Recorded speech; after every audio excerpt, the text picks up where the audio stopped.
Hello and welcome to Godsmarts. I'm Keith Campbell. I'm an independent bishop with the Home Temple, and I wanted to stop by today and give you a little bit of an update as to what's been going on with us. It's been kind of crazy this month. I've had one child in an accident who totaled the car and somehow walked away completely unscathed, which was blessed. So we're very happy about that, but we're having to put everything back together again. Secondly, I was laid off from my normal full-time work as a database designer. Now I've been casually looking around for other positions. The problem is that most of the really good positions with database designing are just a little farther away than I want to travel.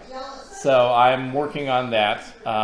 I've got enough saved that I can be kind of leisurely about how fast I move, but I'm looking for work, and I'm working on other things while I look for work. The third thing we've been dealing with, which has been the most critical as far as Godsmarts is concerned, is everybody has been passing around a flu. It was a really nasty flu. I only had it for a couple days, but I had a couple of weeks of residual coughing where I couldn't talk about anything without without coughing. So that's kept me kind of out of commission for the last couple of weeks, but I'm feeling up to it now, and I wanted to make you a video update. So I wanted to make a few comments on a book that I found in the library in the new section. It's called The Lost Gospel.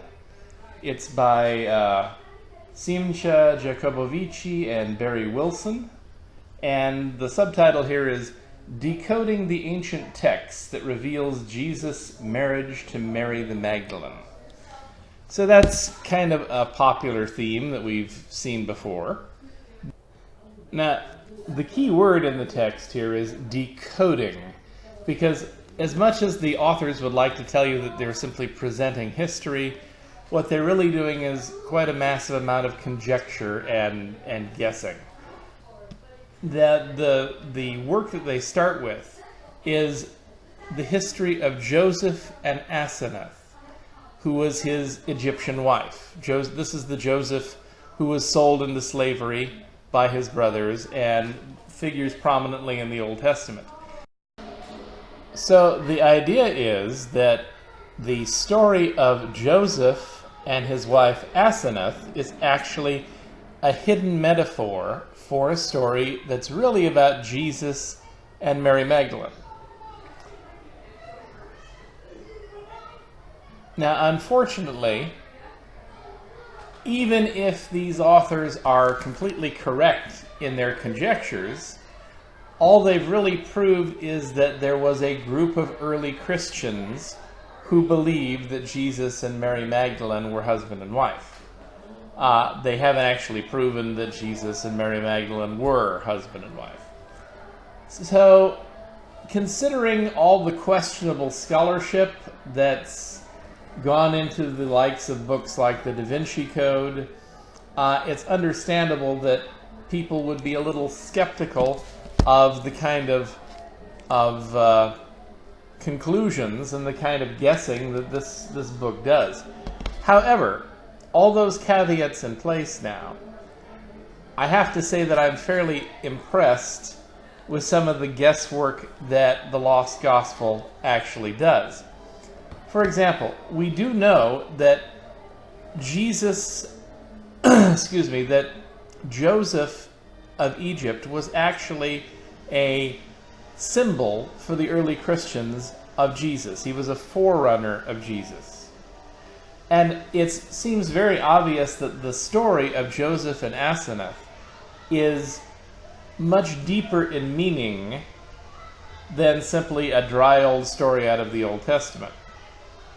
This story was brought forward, completely changed in terms of its content, and reworked to tell some kind of story.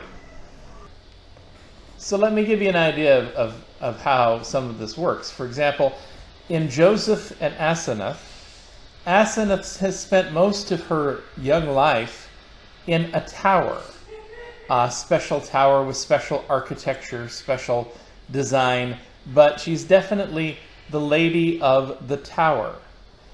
Mary Magdalene, Mary of Magdala, literally means in Aramaic, Mary of the tower. So both of these are tower ladies. In fact, both of them are associated in the minds of the authors of this book with the goddess Artemis, or at least they were in the minds of some of their later Gentile followers. So, I'll keep reading this book and I'll let you know what I have to say about the conclusion of it, if it's worth talking about. But the important thing to take away from this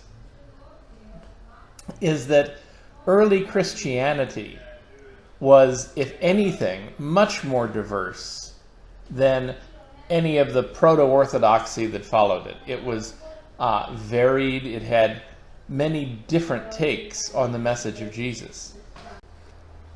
So the proto-orthodox needed hundreds of years to fight the heresy wars, using the power of the Roman Empire behind them. And the records that survived this purge weren't necessarily the best ones. They were the ones that told the correct story. So, until next time, I'm Keith Campbell, signing off for Godsmarts. God bless.